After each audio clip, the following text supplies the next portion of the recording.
Paalala po sa mga magulang, bantayan po maigi ang inyong mga anak.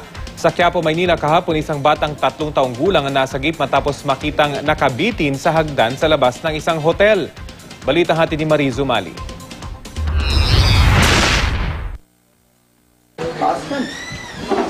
Laking gulat ng mga nakasaksi na makita ang paslit na ito na nakabitin sa mataas na hagdan. Sa gilid ng hotel na ito sa Quiapo, Maynila, agad siyang nirescue ng mga taga-barangay. Ang matapang na nagligtas sa bata, isa sa mga tanod nilang si Jeffrey de Guzman. Meron kaming takot lahat, kaso yung buhay ng batang inaano namin maibaba agad. Parang umiiyak na rin po yung bata at saka medyo nakikita namin, feeling namin parang bibitaw na po. Kumuha kami ng hagdanan. Since yung hagdanan po is too short, masyadong maikli. So pinagduktong-duktong namin ng 4 na aluminum ladle. Nag-provide kami ng mga kutsyon, if ever lang bumaksak.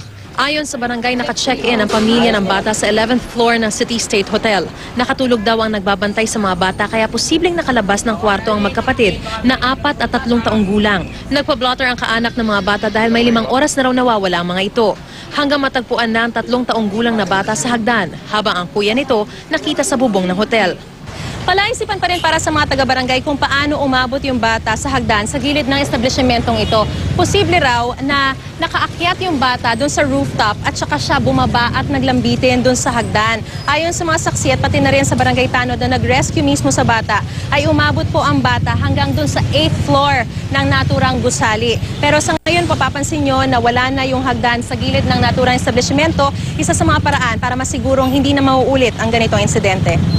Matapos ma-rescue, agad kinuha ng mga magulang ang bata. Hindi na raw ito nag-iwan ng anumang detalye at ipinamedical ng mga anak. Nagkakaroon ng sisihan ba? Yun na napansin namin. Paano nyo nasabi nagkaroon ng sisihan? Mayroon sigawan ho doon, medyo nagmumurahan. Pinuntahan namin ang City State Hotel para hinga ng pahayag pero nasa meeting daw ang pamunuan nito. Mariz Umali, GMA News.